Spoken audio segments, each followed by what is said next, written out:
Gentlemen, oh, Reba, he's there. My name is Beth Gray, for those of you that don't know me. Beth Henderson Gray, for those of you that are on Facebook. I'm the president of the Maryland Parents Club, and we want to welcome you with Carol Pix from the Northern Virginia Club. Welcome you to Commissioning 101. Hopefully you've all had something to eat because there was a lot of good food in the other room. There's coffee out there. Hopefully everybody got some of that from our friends at Starbucks. And we're ready to go. I want to introduce Craig Washington from the Alumni Association. He also had a job previously where he was in charge of special events on the yard, which includes commissioning. He's also a mid-dad times two. And he's a grad from 89, thank you. I can never remember those numbers. I know they know them all by heart. But we will have Beth Malloy and a couple other folks up here to answer questions for those that have them, and we'll get ready to get started. Craig.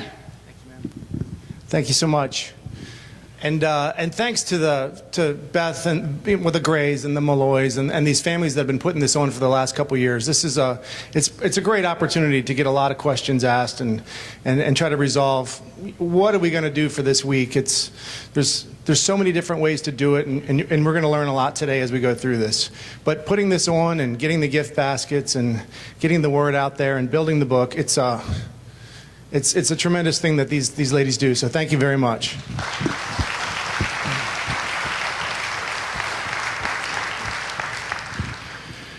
I better stop moving around because he's going to yell at me if I keep moving around. So last year, I was really sick last year. I really don't even hardly remember it. I think I had too much cough syrup just to try to get me through the day. So hopefully I'll do a better job today.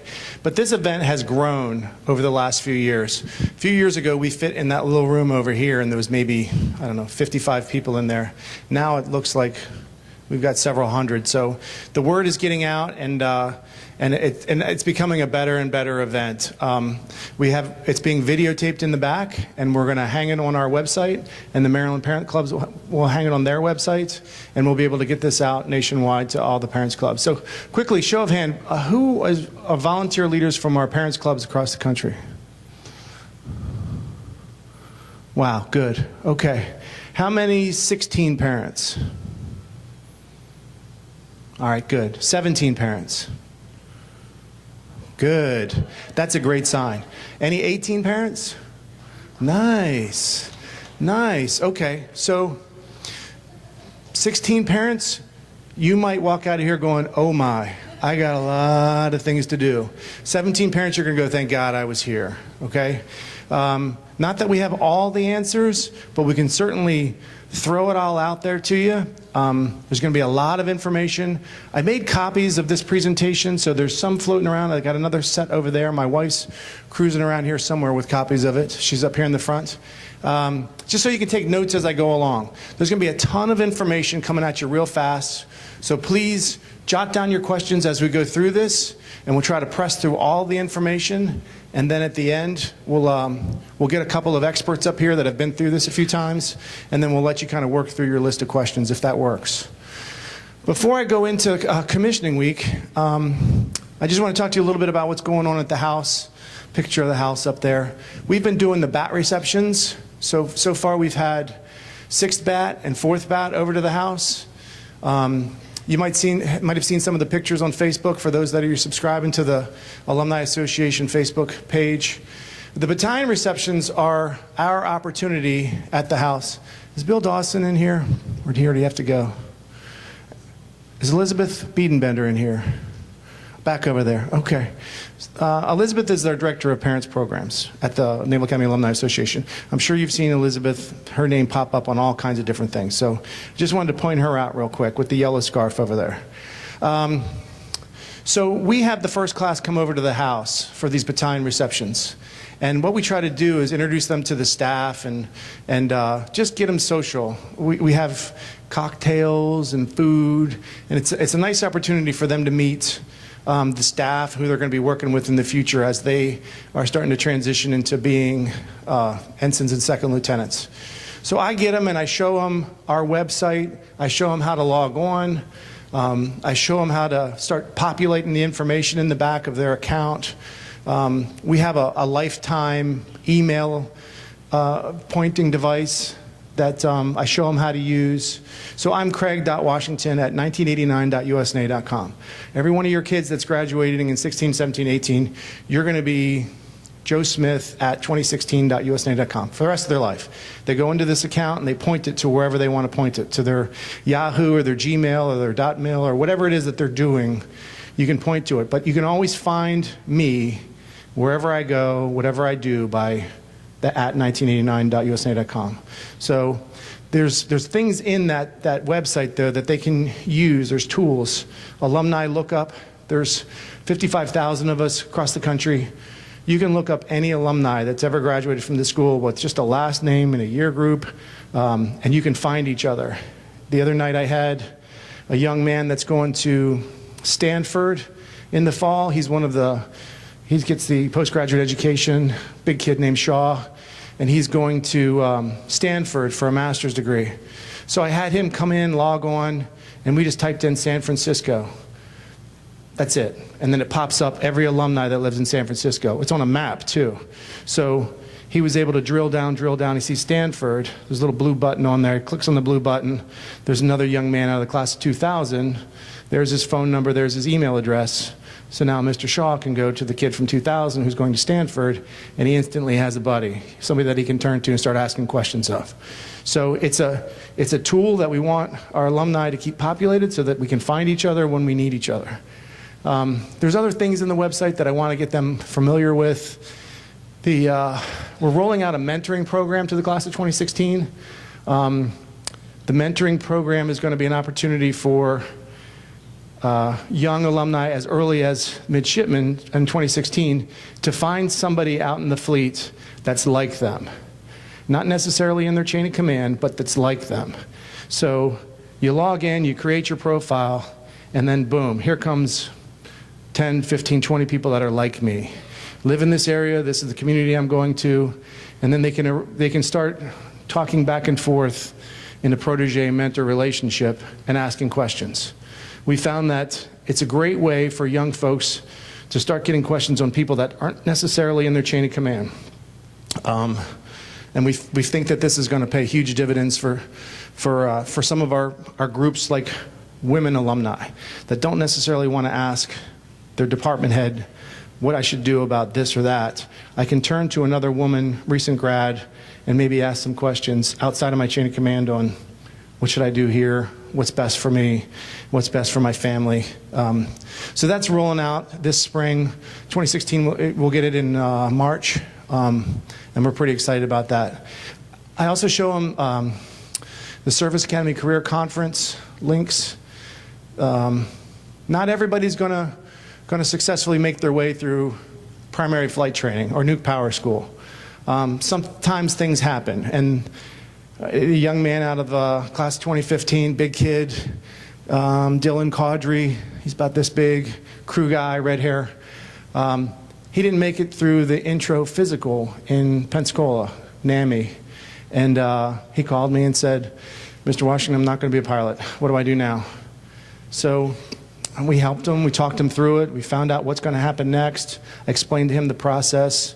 You're going to go before a board, a probationary officer, a reassignment board, and we're going to help you. Go talk to them, find out what's going to be available, and then call me back and we're going to have a chat. So Dylan calls me back and he says, there's some SWO, there's some information dominance, there's some HR, some PAO, and then a couple of these supply corps officer billets. Not really sure about that, but I kind of like the sound of it. So I get Dylan to call Bill. Bill's Austin in the back. Bill talks to him about what his life was like as a supply corps officer, and Dylan says, that's what I want to do. Okay. So we dust off Dylan's resume, we clean him up, get a couple letters of recommendation. Dylan goes before the board. Now Dylan's a supply corps officer. So what I do at this event here at the Alumni House is we talk them through who to turn to, how to come back to the Alumni Association if you need help, because that's what we do. That's what the folks on staff do, is we try to take care of our alumni if something happens and they hit a fork in the road and they're not quite sure what's going to happen next. That's what we're there for, okay? So that's what we're doing right now. We have 5th BAT next week, end of next week, and then we have 1, 2, 3, and first, second, and third in the first week of March. So it's a great opportunity for our young, getting ready to graduate alumni to come over and get to know some of the staff and who they're going to be working with. So now, let's talk about commissioning week. So from my perspective, I was on the yard when I was still on active duty. I was the director of special events. So commissioning week fell under me. The schedule, the events, the planning. And my wife, Jan, is smarter than me. So she's sitting near me because she's been finishing my sentences for the last 25 years. So whenever I get stuck, she's going to tell me what I got to do next. She's a mom of a 13 and a 17. Okay, we're ready. We're soon. Yeah. Thanks, dear. And then after I finish my part of the talking points, I'm going to drift to the back, and we're going to get a couple other people up here to introduce themselves, and we're going to go with the questions. All right? So next slide, Joe. So this is me and Jan and our kids in 2013. A little guy in the back there with the blue tie on. Next slide, Joe. Is now 2017. So I've gotten to go through it as an officer responsible for it, a parent of a kid, and now I'm like you guys. I'm getting ready to face this again next year. So I just want to talk to you a little bit about what the week looks like and what the commencement ceremony looks like and how this is going to play out. I'd like to use the word commencement instead of graduation. I think graduation has more of a high school coming to the end feel. Commencement is more of a, I'm starting something new. And that's what we're doing here. We're finishing one part, but the best part of this is we're starting something new with our ensigns and our second lieutenants. So we're going to refer to it as commencement, okay? Next slide. If you haven't been to the usna.edu commissioning week sites, it's a lot of good information. So right now, the detailed commissioning week schedule is in there. And Beth, do we have it in the books already? It's in the books already. So it changes, things happen.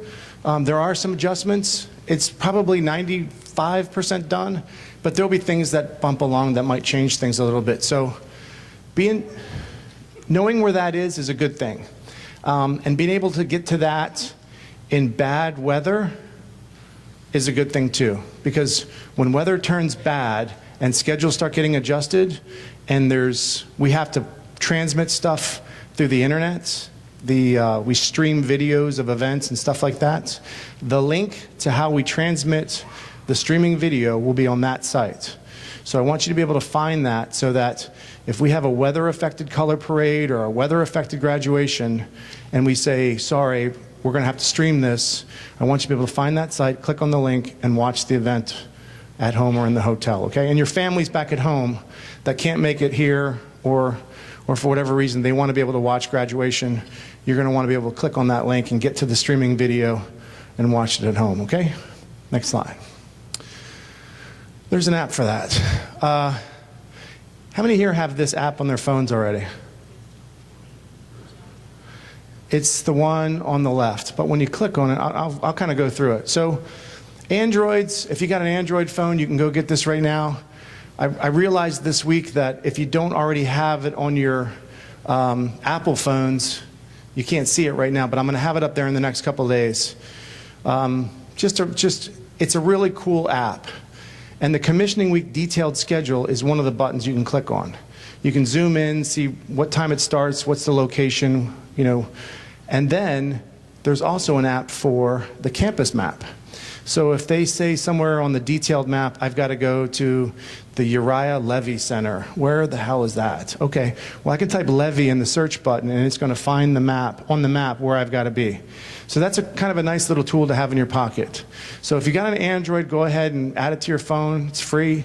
And Apple, just give me 2 or 3 days. It came off for a little while. We've got to get it back on there. But if you've already got it on your phone, it works just perfectly. I just did it on my way over here. But the app gives you a lot of other resources. It'll give you a directory of yard folks, phone numbers you can call. It's very helpful.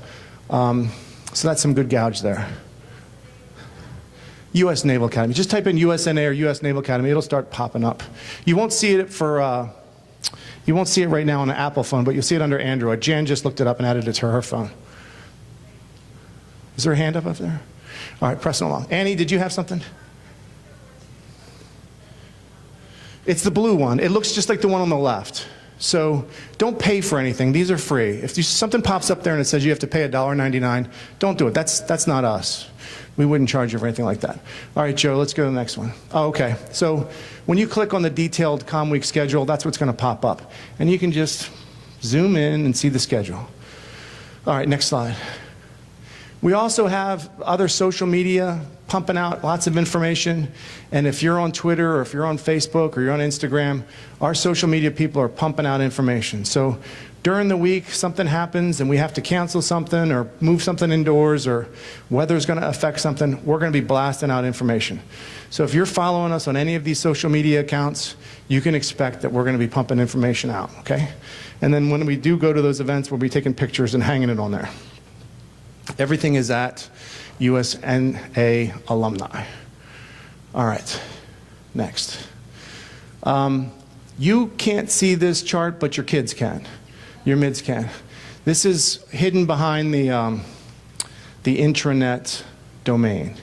It's called the master schedule. So I'm telling you this because those blue boxes are when all hell breaks loose at the Naval Academy.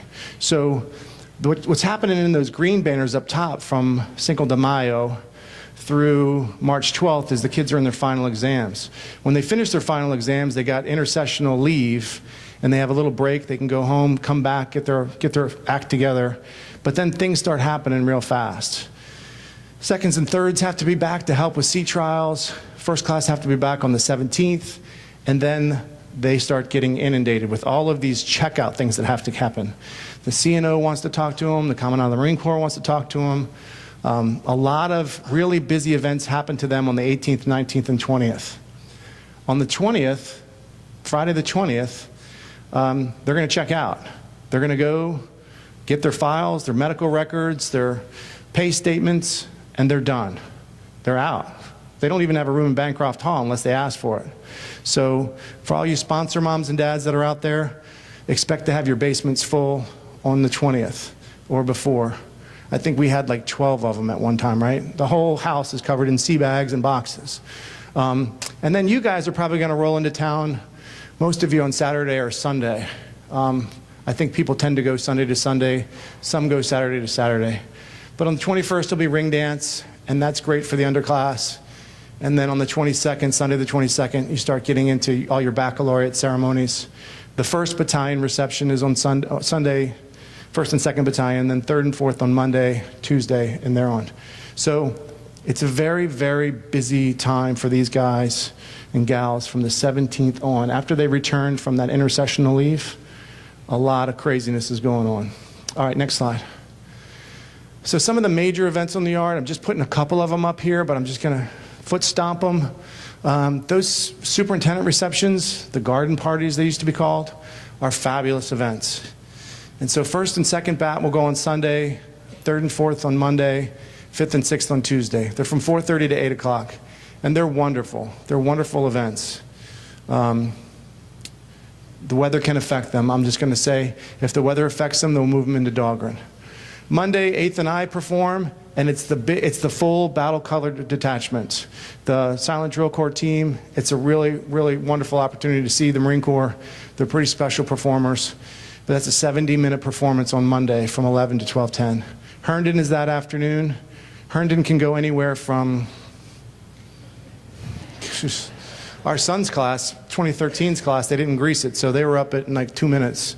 The kid actually shimmied up it. He's one of my son's friends. But the last class, I think it was 3.5 hours. We were out there for a while. It was a long day. Tuesday, big events for our Marine Corps family. That's a wonderful event, the Marine Corps Family Orientation. They do a lot of awards for those young men and women that have performed exceptionally well as midshipmen that are going into the Marine Corps. And then there's a whole family portion where they talk about what Marine Corps life is. So for all you Marine families, that's a can't miss there on Tuesday. Tuesday afternoon, we'll do Circle and Arrival and the Blue Angel practice, and that's going to kill traffic, and we're going to get to that in a few minutes. Wednesday, the formal Blue Angel performance is at 2 o'clock, and once again, that's going to kill traffic. The graduation ball is that night, Wednesday night at 19:30. I can tell you this, your kids are not going to want to go to the graduation ball. They're going to protest it vigorously. I don't want to put on my mess dress. I don't want to go to a dance, Mom. Don't make me do it. Right? Right? Okay. So we made our kid do it anyway, and the pictures of our son dancing with Grandma, unbelievable. Special night. It's hot, it's sweaty, it's crowded, but it's a very special event. So, but I'm telling you, you're going to mention this to your kids, and they're going to say, no way. There's no way I'm going to that. You're going to drag them to it, and you're going to love it. It's a great event. And he actually loved it too. Michael did love it. Thursday, color parade in the morning, prize and awards in the afternoon. Wonderful events, wonderful tradition there. And then Friday, graduation and commencement. Joe. So let's talk about the Blue Angels a little bit. So, circle and arrival is how the Blue Angels mark their territory, okay? So, they come over and they spot the ground. We put a YP, one of the Yard Patrol craft, out in the middle of Chesapeake Bay. That's the center of the box. We put a bus up on that bridge that crosses over between our land and NSA Annapolis land. And then they come through and they start marking major landmarks for those that haven't been here before. So that's circle and arrival. They mark their territory. They know what's going on. They go back to Andrews, they fuel up, they have some lunch, and they come back at 2 and do the full performance, full practice performance. But whenever they're flying, traffic stops. The gates stop. You can't get across the bridge. The harbor's closed. Everything kind of comes to a screeching halt whenever the Blue Angels are flying. So circle and arrival is going to affect your traffic, and then the practice performance is going to affect your traffic. If for whatever reason the weather prevented them from practicing on Tuesday, they have to do the circle and arrival on Wednesday. They have to go get the geographic landmarks marked that morning. So if the weather's fine on the 24th, you won't have circle and arrival on Wednesday, okay? That makes sense. And then we'll see them again, 10:04 on graduation day. Next slide. So I have some information in here just for your guys to just pack away. The bridges, when the bridges close, they're going to close during that circle and arrival, and then when the Blue Angels go back to Andrews to get gas and food, they'll open that bridge back up in that little window, and then they'll close it again. There'll be signs on Rowell Boulevard. There'll be signs everywhere. Expect closures. Expect the bridge to be closed. Sir, next. This might be a little eye chart for you guys. It's kind of dark, but the little star in the middle of the box, the red box is the Blue Angel. It's the safety box. Nothing can be in that box, without permission of the Coast Guard. So if you try to bring a boat in there, the Coast Guard's probably going to come take a peek to see what you got in the boat. But you can see the bridges in the box, part of the Naval Academy proper, the fields there on Dewey and at the end of Farragut are in the box, part of Hospital Point's in the box, part of NSA Annapolis is in the box. So that's no people zone. No people. No cars, no people. If a car is parked along the Dewey seawall, it's going to get towed. It's just a safe zone that the Blue Angels have to do their performance. Next slide, Joe. What I'm showing you here is the yellow area is pretty much the area where all the people go to watch the Blue Angels, because the red area, again, is that box. You can see on my right, the SAR helo area, there's a cutout where we put the SAR helo in case there's some reason to put the SAR up in the air. So there's a kind of a no man's land over there. The box show center, what they call it, is right between Chauvenet and Michelson. So directly, if you guys all know where Chauvenet and Michelson are, to the two buildings that look just alike, right off the Stribling Walk. So directly out from that into the water is where show center is. That's where the Blue Angels will do this. Let me use my hands. All right, you got that? So if you're over here or you're over there, it's going to look more like. But if you're right there between Chauvenet and Michelson, it's going to look like they're hitting each other. And there's a narrator there, and there's speakers, and they're blasting it out. And it's a nice little area. Also out on Hospital Point, it's families and chairs and picnics and lots of really fun things to do Tuesday and Wednesday. But I'll tell you that you can see the Blue Angels from anywhere in Annapolis, pretty much. And they're the narration, the performer's narration, what's being done and what the maneuvers are, is all over WNAV, 1430 AM radio. So you can listen along from wherever you're at. Next slide, Joe. Let's talk about the gates. How many military folks do we have here with a CAT card? So some of you guys are not going to want to park at the stadium, and you're going to take your chance on coming on the yard and parking on the yard, and it's hard. I'm just going to tell you it's hard. There's not a whole lot of parking, and there's sections of the day that they're going to close the gates completely to anybody other than those that live or work on the yard. So just know that when you see those gate closures, you're not driving a car on the yard, unless you happen to have a family sticker, a resident sticker on the back of your car. And then those road closures are in that box area. So if people are parked along that Dewey seawall, they got in there first thing in the morning, they think they're cool guys, I'm going to get here early and pack a lunch, they're going to tow your car. So don't park along those seawalls in that area. There'll be signage, there'll be plenty of signage, but a lot of guys don't want to listen to my advice, and they'll do that anyway. So we do have this state driver's license issue. Anybody here from the state affected areas? Yeah, it's a pain, but there's kids that have fake IDs from those areas. I'm not going to say who. Our daughter, unfortunately. Because it's really easy to fake an ID from those states. So those states have been determined to not have safe access points. So we've put out some information on that. You need to have a secondary form of ID to get in from those states. We can get into that a little later. But my advice to you guys is just park at the stadium, ride the bus. Expect it to take a little longer, or park downtown. Park in the Noah Hillman parking garage, park over by St. John's, and walk in. But if you're trying to drive in, it's going to be hard. Next. Oh, there's the oxymoron, yard parking. All right. So again, these are the areas of closure. Holloway Road is the road that goes along by the mid-store. They're going to clear that all out. They're going to clear out everything around Dewey Seawall. They're going to clear things out around the sailing center. They don't like to have any cars down there. And while the Blue Angels are performing, there's no access. There's no driving anywhere through there. All right, next slide. Oh, well, go back. Can you go back? Sorry, Joe. It might be hard to see. But that's what the parking garage is going to look like. It's directly across from Alumni Hall. So if you haven't seen the construction, if you've been on the yard, we had to dig down because you can't have tall buildings on the yard, or the Annapolis people get mad because they can't see. So they had to dig down, so it's going to be one level down and then a rooftop parking garage. And it's right across from Alumni Hall. We're going to gain some parking, not a ton of parking, but that's going to be completed October 21st. We're going to cut the ribbon on October 21st, and also we're going to put the shovel in the ground for the cyber building on October 21st. So big day, October 21st. It's homecoming weekend around here for those of you that are back in town that might have some interest in that. All right, next one, Joe.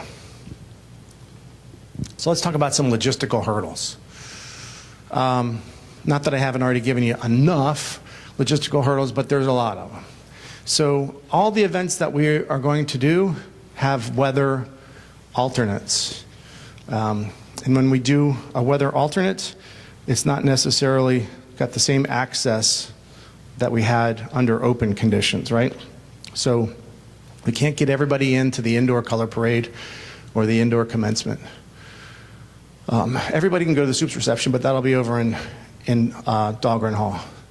You got to be thinking about those Blue Angels. Got to be thinking about traffic impacts, the gate closures, thinking about the USNA Stadium itself, utilizing the bus. Families can park there for free, one car. You'll get a little gate thing that you can park there for free all week. If you want a second car, you're going to have to buy a second pass. Something else to think about real quickly is just medical support.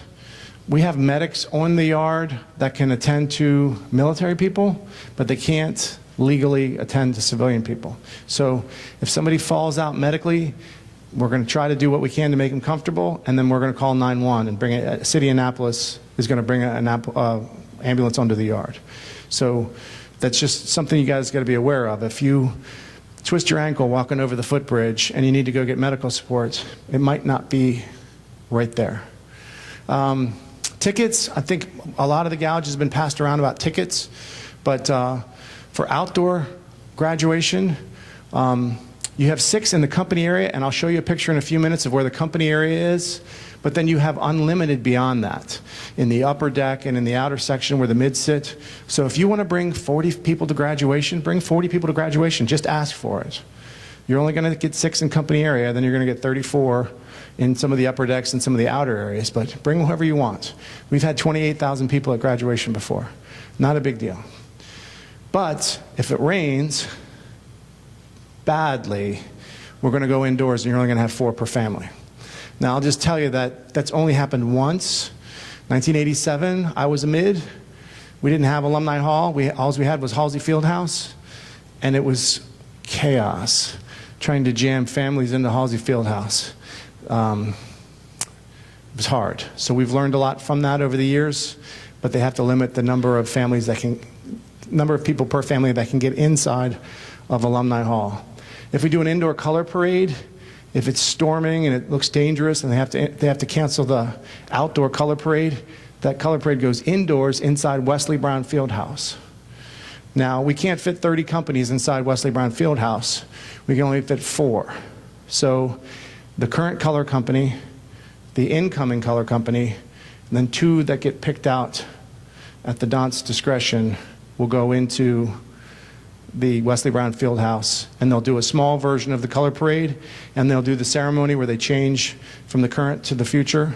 So you may be affected by that, and we won't know until towards the end when we see what's going on with the weather, but not everybody may be able to get into the indoor color parade. And then the soups receptions, that's 4 plus your mid. That's what the limitations are. People have already asked, well, can I get more tickets? Theoretically, but it's going to come at some other midshipman, from some other midshipman. So if one midshipman is not bringing all 4 of his guests, that's where you're going to get your other 2 or 1 from. But in general, no, you don't get extra. And then, like I said, the commencement will be streamed on usna.edu in the case we have to go inside for graduation. All right, next slide. The weather in Annapolis in May is huge variation. So when Michael was a junior and I was still in the military, graduation was probably 95 degrees, ridiculously hot. People were falling out from the heat. Sun was blaring. It was ridiculously hot. The next year, the year Michael graduated, it was maybe 50 degrees and it was pouring rain. And it was the year that we had President Obama, and we weren't even sure what to do with graduation. But we had 28,000 people that wanted to see it. So like I said, we're going to do everything they can to keep it outside. But if it becomes dangerous, then they'll make the weather call. But they won't make that weather call until 5 o'clock in the morning. So here we are. We got the president coming, 28,000 people in the parking lot, and they're ready to go, and it's raining. And we're looking at embedded thunderstorm cells coming. So all the diplomas, we were worried about the diplomas getting ruined. So grab the diplomas and put them up under the tented areas. And then we're thinking, well, maybe we'll do a shortened version of the commissioning ceremony, and we just won't hand out the diplomas. So there's variations that can occur during the day. We actually gave the president at that moment the opportunity to shorten it, to just go up there and provide a few remarks and then call it, and then just give the diplomas up in the tented area. And he said, no, give me my jackets, keep a little umbrella over my head, let's go. And we stayed out there through the rain. So they're going to do everything they can to keep it outdoors. But there are situations that could occur that if it gets to be the point where it's dangerous, that they may have to call it. But when I say it could be 100 or 50, trust me, so pack accordingly. And you folks at home, or we're watching this on video, pack accordingly. And like I said, those weather calls are going to be at the very last minute. You know, they're going to wait until they absolutely have to cancel something or to move it indoors. So that's when we're going to push it out on social media, Twitter, Facebook. You know, that's how we're going to get the information out there. All right, in the stadium itself, you have to be thoughtful with that too, that when you're moving around handicapped guests or people that have a hard time moving around, sometimes that weather is going to affect that. And then just in general, from the week's standpoint, these are really long days, so be comfortable. Unless it says formal and you specifically have to wear formal clothes, just be comfortable because you're going to have some really long days getting on and off buses and moving around. Next one. Managing expectations. All right. So this is a really, really emotional week for everybody involved. It's like a wedding, right? And in some of you that are actually doing a wedding at the end of the week, I don't even know. I don't even know how you would survive that without your heart exploding. So I'll just tell you from the kids' perspective, and this is something that we've learned along the way, it's really emotional for them as well. They know their best friends are going to go in different directions. One's going to Nuke Power School, one's going to TBS, one's going to flight school. It's very emotional for them. They want to see their friends. They want to go to their friends' graduation parties. And you're going to have your own things that you want done. You want to have the family dinner, grandma and grandpa, aunts and uncles, 24 of you. So just realize that you've both have expectations of what's going to happen that week, and it's going to be very emotional. Your kids are going to be up really, really late at night, and then they're going to get up really, really, really early in the morning. We have to do outdoor graduation rehearsal at 7 o'clock in the morning in the stadium. They got to be there at 6:30 on Wednesday morning of graduation week. It's the most miserable time because the kids have been up halfway through the night and then they got to be there at 6:30 in the morning to muster and practice the outdoor graduation. But we have to do it there. It's the only place we can do it because by 9 or 10 o'clock, the whole yard is just crazy with activity and Blue Angels and all that stuff. So the only time we can get them, all 1,050 strong of them, 7 o'clock in the morning. So there's a lot of early mornings for those guys.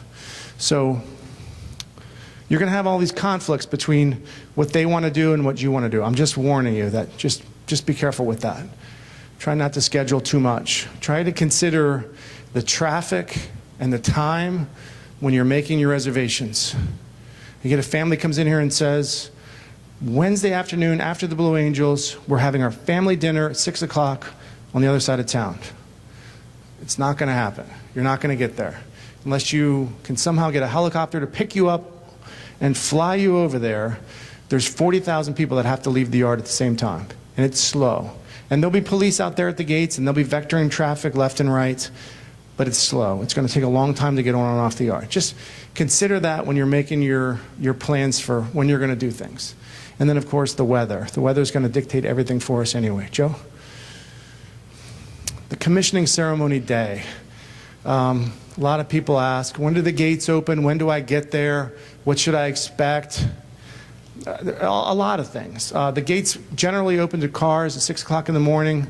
You can get inside the stadium itself at 7 o'clock in the morning. The midshipmen have to be there between like 8:30 and 9. They muster in a long row back by the Class of 53 pavilion. And then at 9 o'clock comes the commencement. In they come, down the steps into their chairs. 9:30, staff and faculty come in. 10 o'clock starts the events. 10:04, the Blue Angels come over. And every year, 12:34, plus or minus 2 or 3 minutes, it's done. Hats go in the air. So that's kind of the big tickets, right? Little tickets are, what do I do between 7 o'clock in the morning and 9 o'clock in the morning? I'm in the stadium. Well, you tailgate. That's what you do. That's what you do in Navy Marine Corps Stadium. You tailgate. So bring food, bring coolers, bring chairs. Just come hang out in the stadium. Get in there, get a parking spot, have a mimosa or whatever, coffee. And there's a lot of those vendors that are over there that'll help you with that. They'll show up in the stadium. Gralls will have things ready for you. Just come, tailgate, hang out, and get ready for the event at 9 o'clock. And then at 12:34, hats gets tossed. Don't expect to be leaving anytime soon. If you've ever left out of a Navy football game, it's that, but worse. It's hard to get out of there because it is a work day. It's a Friday. The city of Annapolis is working. It's not like a Saturday. So people have jobs. They work downtown. The stores are open. The government's in session. It's Memorial Day weekend.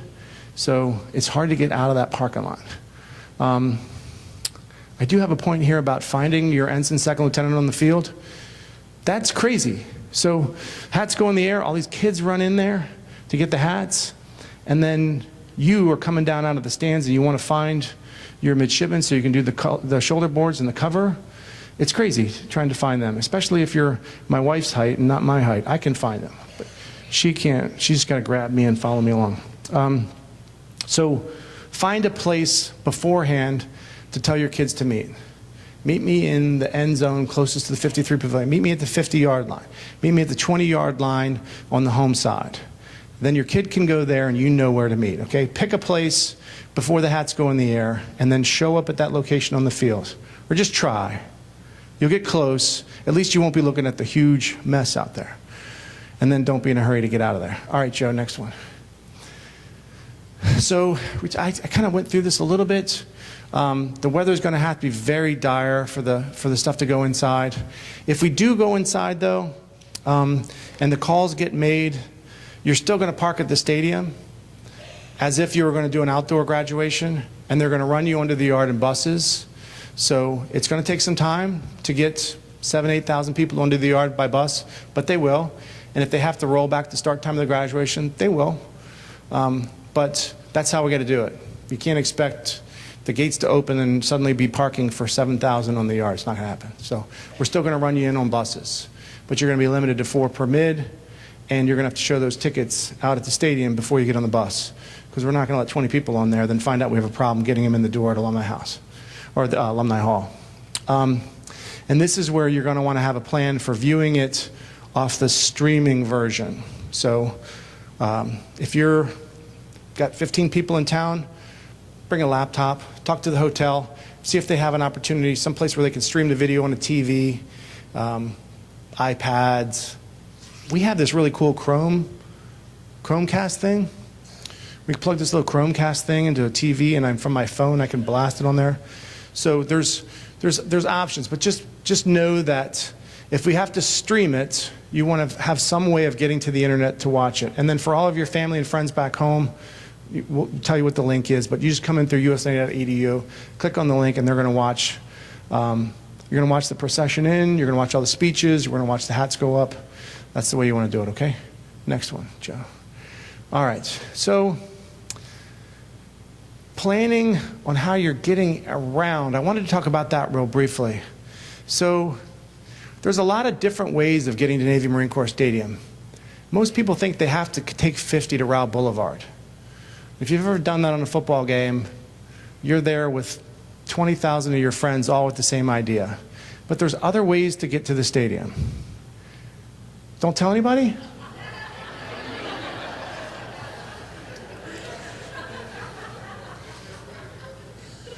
Don't tell them? I gotta tell them. All right, so if you're rented a house in Arnold, you might not want to take 50. You might want to come across the 450 bridge. If you're down in Edgewater or Davidsonville, you might want to come in off West Street, back behind Germantown Elementary, and come in the backside. If I'm in Arnold, I might want to just blow right by Raoul Boulevard, get off on West Street, come down West Street, and come in back behind Germantown Elementary. Think of different ways of getting in and out of that stadium, because on Friday at noon, there's a lot of other people in the Maryland, D.C., Virginia area that are going to the beach, because it's Memorial Day weekend, and they all want to cross that one big bridge that goes over to the Eastern Shore. So, again, just plan accordingly. It's a popular time to be heading that way. Doesn't make it impossible, but just set the expectations of what you know is going to happen. Next one, Joe. So inside of the stadium. Ma'am. Oh, yeah. Jen, yeah, you're right. So the family that didn't listen, they're driving their mid to the stadium. He has to be there by 8:30 to muster. They took the Raoul Boulevard exit.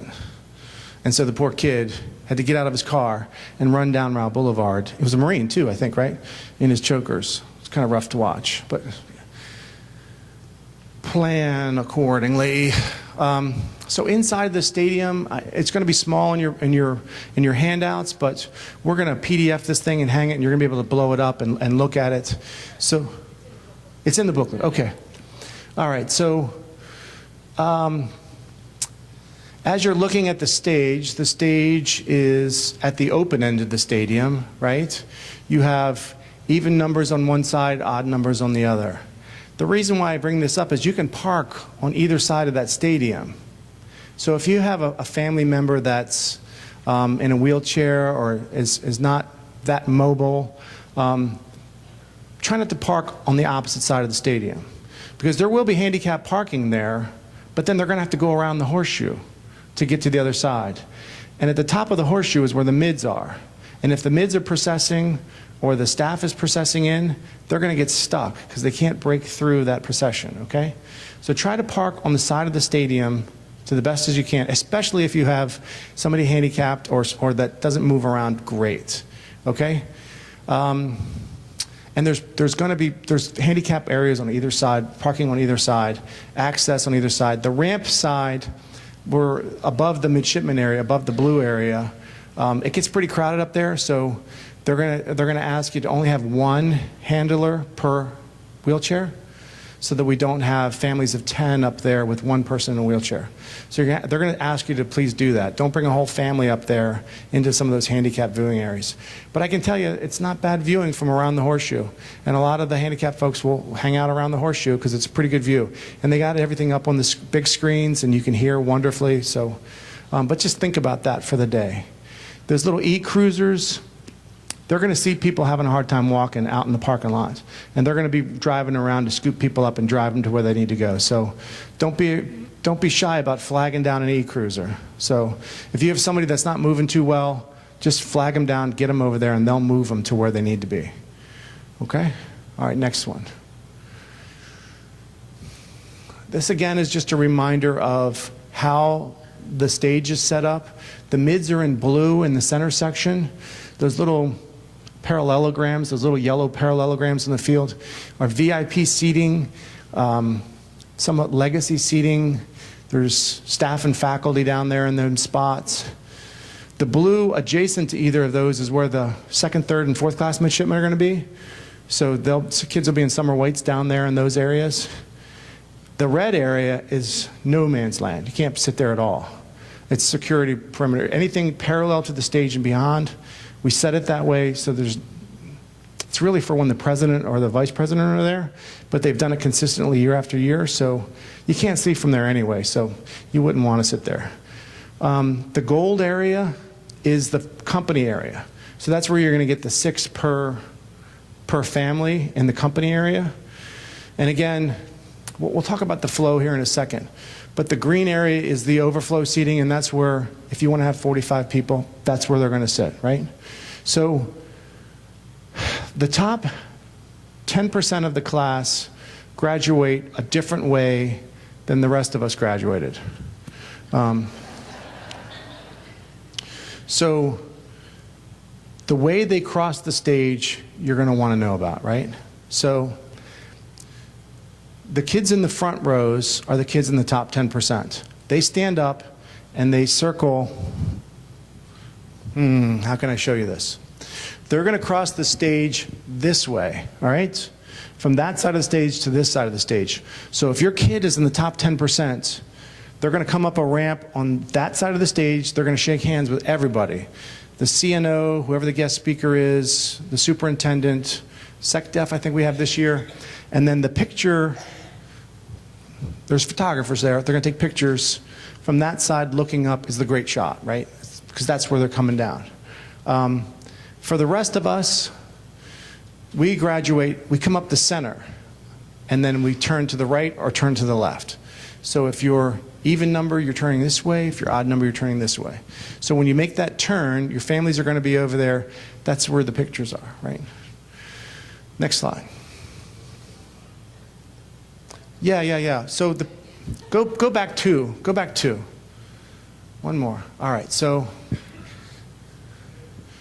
yes, your company number. So the kids are in first company, third, fifth, seventh. They're blue kids.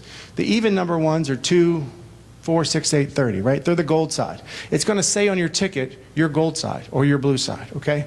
So when they come up the chute, up the middle, they're going to turn, they're going to shake hands, and then they're going to turn. So odd number kid is going to walk up and turn to the right. Even number kid is going to walk up and turn to the left. So our kid was in 14th company. He walks up on the stage. He gets half the crowd. He goes this way, walks down the ramp to the left. Okay, you're going to be sitting up there on the left side. If you are overflow and you're over in the blue side, nobody's going to get mad at you if it's you run around there and you run down there and you get that picture. Nobody's going to get mad at you because they're expecting to do the same thing when it's their kid's turn. So people are running up and down that throated area down to get that picture. So if you sit down in that area, don't get mad when moms and dads come down to take that picture and then leave. Just when it's your turn, you have to get down there and get that picture, right? All right. Yeah, so 1 and 2 are graduating at the same time. Thanks, hon. So 1 through 105, they graduate in a row. Everybody crosses the stage the same way. And then first company, second company, third company, fourth company. And it's just that fast. Joey Smith, Cindy Lou, you know, and just, so when that happens, there's a crowd erupts because my kid went up in the little piles all around the stadium. But it's happening fast. That's why pretty much set your clock by it. We start at 9, we finish at 12:30. And it's just that fast, right? There are professional photographers there that you can get. And that information will get put out. PAO staff will put that out. Horse show is the top. And the closest to me is the open end of the stadium. That's the stage end. We have to have, again, we do it the same way every year because we could have the president or the vice president. And when we do that, they have to have that exit. So that's why we have Secret Service, things blocking them off, and then a rapid egress out the back if something were to happen, right? All right, let's go towards the end. And then we talked about finding your mid after that happened. And I think that's it. So at this point, I'm going to bring some other experts up here, all right?